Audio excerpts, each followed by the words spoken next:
자, 오늘 전해드릴 내용은 그렇게 어려운 내용이 아니기 때문에 찬찬히 읽어 나가도록 하겠습니다. 자, 제목부터 볼게요. 어떻게 하면 통증 조절 상태의 지속 시간을 길게 할 수 있을까? 이게 오늘 주제입니다. 1번, 보다 강한 강도의 APCT. 2번, 화학적 반응을 유도하는 것. IAB, APCT라고 있습니다. 강한 자극을 주어 역치값을 가능한 많이 올려주면 역치 하강에 걸리는 시간이 많이 걸리므로 지속 시간을 길게 할 수 있습니다. 그러나 이 방법은 역치가 다시 원래대로 돌아왔을 때 통증을 그대로 느끼게 되므로 한계가 있습니다. 이 방법이 바로 트위칭입니다. 그러니까 트위칭은 어느 정도 한계가 있다는 얘기가 되겠죠. 이를 유의성 있게 적용하기 위해서는 전기적 자극에 의한 화학적 변화를 유도할 수 있는 치료가 필요합니다. 밑줄 쫙 그세요. 화학적 변화. 이 방법을 IAB, APCT라고 합니다. 설명 들어갑니다. 통증의 조절 원리는 인체의 화학적 반응에 의한 안티인플라메이션 효과에 기인합니다. 위해성 자극이 들어오면 1번 조직의 화학적 반응에 의해 혈관이 확장되고 충혈 반응이 나타나서 2번 각 조직의 특성에 맞는 회복세포가 나와서 조직을 회복시키는 과정. 이 과정이 염증 반응입니다. 좀 더 복잡하죠. 근데 간단하게 제가 정리를 했고요. 즉 염증 반응은 조직 회복의 필수적인 과정이며 이 기간 동안의 통증 발현은 어쩔 수 없는 결과입니다. 통증은 어쩔 수 없다. 회복되려면 통증은 어쩔 수 없다. 이게 현재 이론이고요. 그래서 우리가 치료를 할 때 역시 염증 반응의 과정을 거쳐야 제대로 된 치료를 할 수가 있습니다. 이를 전기 자극을 이용하여 적용한다면 바로 여기 밑줄 쫙 그어야 돼요. 역치값을 넘기는 자극입니다. 여기 APCT를 적용할 때는 트위칭을 통해서 쭉쭉 강도를 계속 올리는데 올리다가 여러분 손에 혹은 모션이 바뀌면 그때 멈추는 거잖아요. 이거 이전에 강의를 들으셨던 선생님들은 잘 이해를 못 하실 텐데 손의 감각이 일정하게 유지가 되다가 어느 순간 싹 하고 올라가거든요. 그 시점이 트위칭을 딱 멈춰야 될 시점입니다. 그렇게 맞춰주는데 역치값을 넘기는 자극을 주는 거예요. 그거보다 조금 더 세게 해준다는 얘기죠.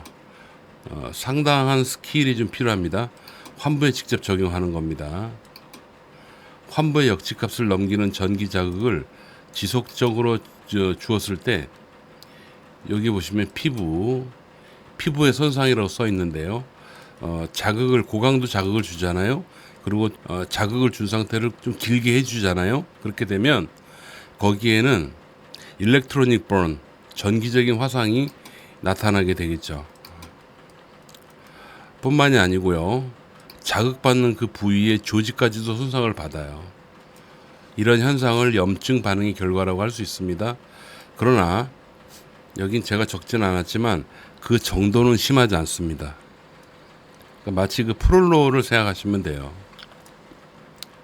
프롤로도 주사를 해서 염증 반응을 유도하지 않습니까? 아주 경미한 염증 반응을 유도를 하는데 마찬가지로 비슷한 효과가 전기적인 자극을 지속적으로 주었을 때, 이렇게 지속적으로 주었을 때 나타난다라고 말씀드릴 수 있어요.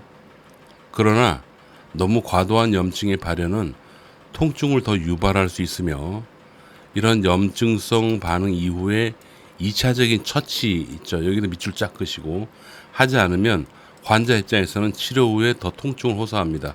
치료하고 났는데 더 아프다고 얘기하는 거죠. 그러므로 가장 적절한 직접적인 자극이 필요한데 바로 역치값 이상의 자극을 1번 근육 반응이 있는 경우라면 근육의 모션이 안정될 때까지 알죠? 2번 근육 반응이 없는 경우라면 정해진 시간만 적용하는 것입니다. 이 치료를 우리 학회에서는 과거에 EMB라고 했으며 현재는 IAB, APCT라고 명명을 했습니다. 만약에 적정 강도에 도달된 상태에서 너무 오랫동안 아주 오랜 시간 적용한다면 치료 당시에는 상당히 좋은 피드백을 받을 수 있어요. 그런데 치료 이후의 시간이 흐르면서 통증이 심하게 나타났다는 호소를 하게 될 겁니다. 계속 읽겠습니다. 가장 이상적인 염증에 의한 통증의 이게 주어예요. 통증이 가라앉은 감소된 그 유지 기간은 전기치료 적용 후에 72시간. 이 72시간은 염증이 발생하면은 통증이 심하게 나타나는 급성 염증기에서 안정기로 돌아가는 최소한의 시간이거든요. 그 시간 내로 통증이 치료 전보다 감소가 되는 것.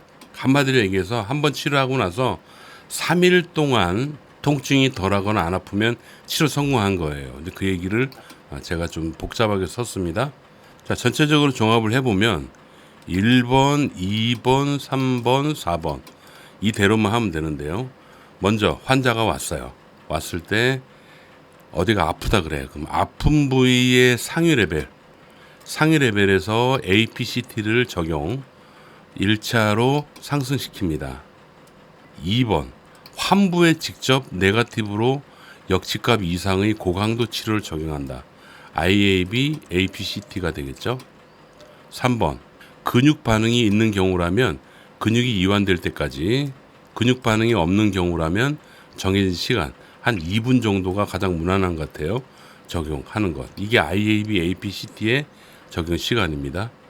4번 위치료를 실시하고 난 뒤에는 해당 부위를 지배하는 상위 레벨의 신경을 2차로 APCT로 적용. 염증 발현으로 인한 통증 역치를 최대한 올려주는 것입니다. 이게 2차 APCT가 됩니다. 자, 이거 간단히 또 브리핑을 해보면 그 상위 레벨에서 APCT를 1차 해주고 그 다음 환부 건드려주고 다시 이 4번은 무슨 내용이냐면 1번에서 했던 그 상위 레벨의 신경 있잖아요. 그 상위 레벨의 신경에 자극을 또 줘서 APCT를 두 번째로 한다는 얘기입니다. 그렇게 되면 첫 번째에서 예를 들어 3mA 정도의 적정값이 나왔다면 이 4번에서 두 번째 APCT 할 때는 3mm보다 높은 상태에서 적정 강도가 나올 것이다 라고 말씀드릴 수 있어요. 이렇게 치료하는 겁니다. 자, 오늘은 여기까지 하겠습니다. 감사합니다.